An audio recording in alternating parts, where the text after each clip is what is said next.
Hey y'all, I'm Karen Mayer Cunningham, the special education boss. If you've ever felt confused, overwhelmed, or just plain frustrated at the 504 IEP table, you are in the right place. Every week, I'm breaking down the rules, the rights, and the realities of special education so you can walk into meetings informed, empowered, and ready to make real change. And whether you're a parent, a teacher, an advocate, a school-based member, or somebody who's just trying to do right by a student, this podcast gives you straight talk, real answers, and tools that you can use immediately. I'm not here to play politics. I'm not here to play sides. I'm here to train people who sit at the table and teach you how to follow the law, ask the right questions, and protect the rights of students. So go ahead and hit subscribe, share this with a friend, and you know what? Meet me back here every single week. We're not just talking about change. We're making it. Because when you know better, you do better. And when we get it right for the child, we get it right for everybody. Today's episode of the Epic IEP, it's going to be longer, but you're going to want to hear this. Do you ever get in meetings and you have the data, you have what you need? The district has the same data. And we start talking about the data. We put the data in the present levels, and then we move past the present levels and we write IEP goals. And then we get to the services that the student needs to be successful. And for some reason, this becomes a sticking point.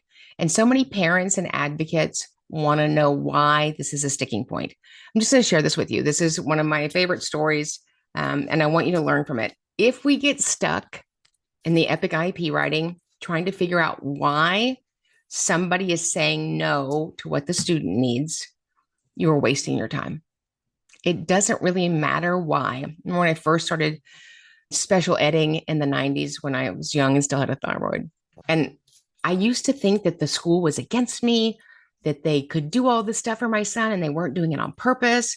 And then I figured out a little bit of the peek behind the curtain, and doing this almost 30 years, there's about 10 million different whys of you get stuck in those services places.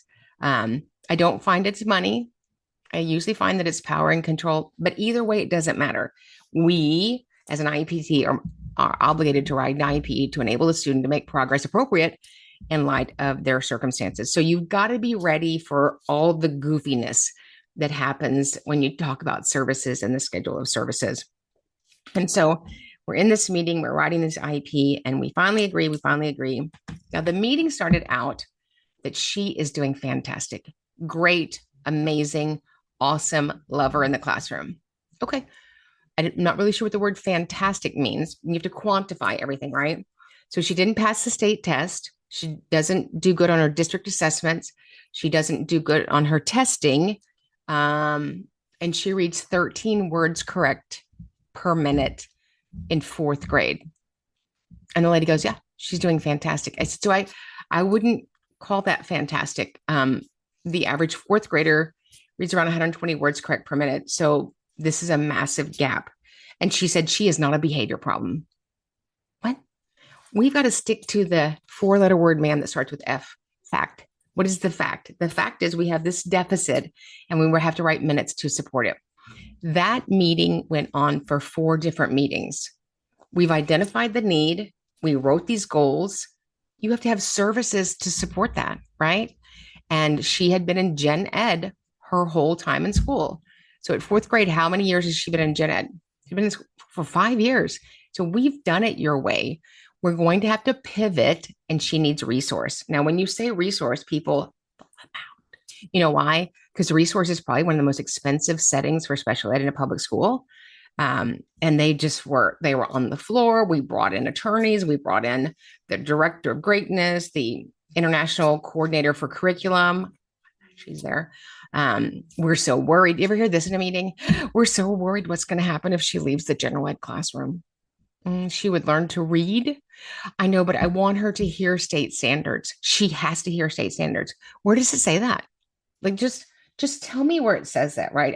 I want people in an IEP meeting to be able to tell me where it says that in the law. Because if that's true, it would exist here. It would exist in state expectations and guidelines. We make decisions on what the student needs. So after many meetings, we finally agreed that she needed resource reading. And she's been in resource reading now I've been with them for 5 years. She now reads 60 words correct per minute. What's important about that? She's going into high school.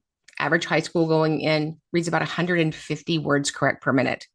Why was it so important to me that she gets special education and related services? Because the deficit is just going to be more noticeable the further she goes in her educational career, right? We often have kiddos that struggle in school, and because they're sweet and quiet and nice and not a behavior, they fly under the radar. And so when we get in these meetings and we have these meetings that are frustrating, funny, fantastic, we have to stick to the thing. And what is the thing? The student's critical, unique circumstances.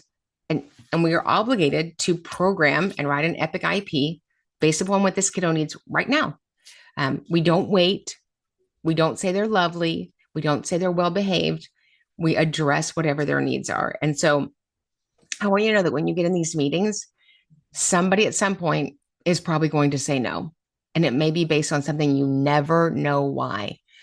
Don't focus on why, focus on what's next. Because for years as an advocate, I wanted to know the why of that people were doing things at a school meeting. It doesn't matter. We make the main thing, that we write the Epic IEP so the student can make progress appropriate in light of their circumstances. And I know you guys are doing that.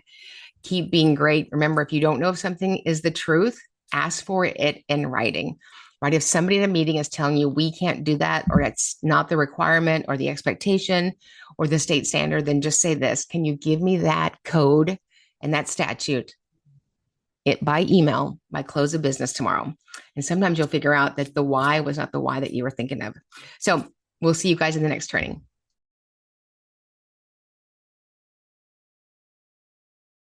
Hit subscribe, share this with a friend, and you know what? Meet me back here every single week. We're not just talking about change, we're making it. Because when you know better, you do better. And when we get it right for the child, we get it right for everybody.